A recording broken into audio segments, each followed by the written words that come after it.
Okay, this was really cool.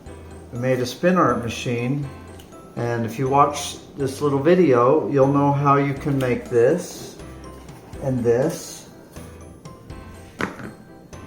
one's still wet, and this. So, I'm going to teach you how. Watch this little video, and then you'll have a messy kitchen to clean up too. But it cleans up really nice. And the way we're going to do that is I used a $2 Spinart machine. And I will show you how to make all these parts so you can make your own Spinart. Okay, here we go. Here's what you're going to need. Some sort of a salad spinner. And this one's kind of cool because you pull to make it spin. A lot of the others have a crank on them. What we're going to have to do is, you'll see there's a big bump in here where it spins against, and so we're going to have to make something to flatten out this bottom. I cut up a bunch of cardboard. That's usually pretty easily found, and I cut up one ring. What I did was I found a lid the right size. For this opening in the middle, I used tape and put it in the middle, traced it off to cut the middle, and then you don't have to like stab through it. I just cut in from the side and cut it around that way. So there's one ring. I think I'm going to need probably 3 of them to flatten out the bottom.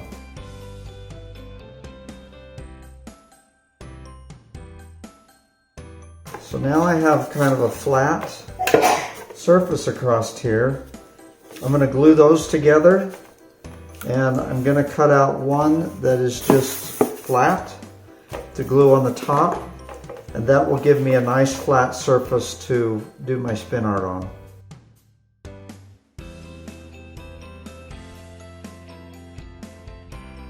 Now, you see where the seam is here, where I cut in? Don't line your seams up. Turn the seam on the next one a different direction. I'll turn this seam, instead of going the same way, turn it a different direction. We'll let that dry for a little bit. Probably going to take some packing tape and wrap that up so that it lasts for a long time. When it gets wet, it won't ruin it. And we'll come back and do the next step. Okay, I found some pieces of mat board.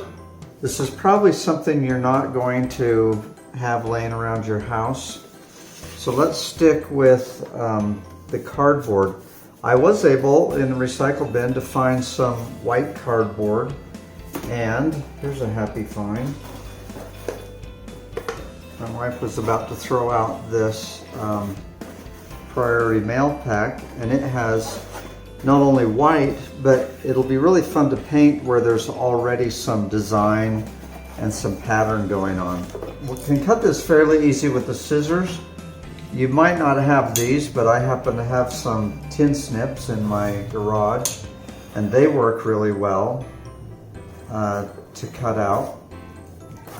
What I did with the piece that I made, I glued it up, and then I took packing tape and I just wrapped it all up with packing tape. Here's one little tip too.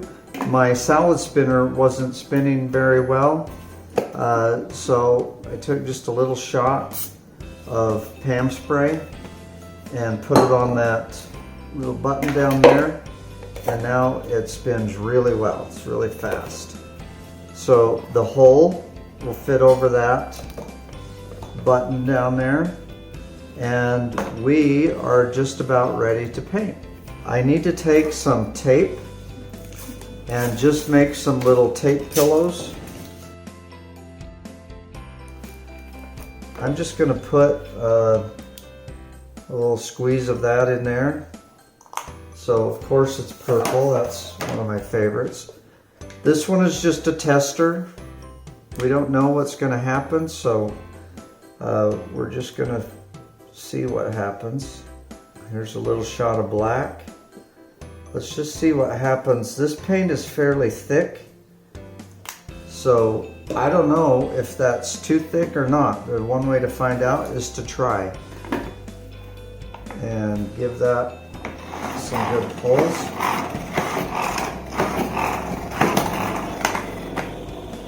We're gonna see if that did anything. Wow, yeah, it did. We have quite a bit of area here that didn't really do anything. So let's add something to that.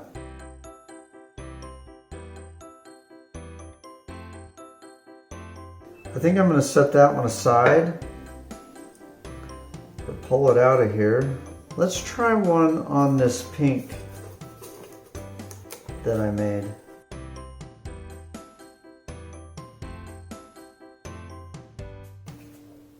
Ooh, I like that. Okay, not too bad for my first experiments on this thing. See if you could make one, and I can imagine myself playing with this for hours and hours and making all kinds of fun little art. Happy art making!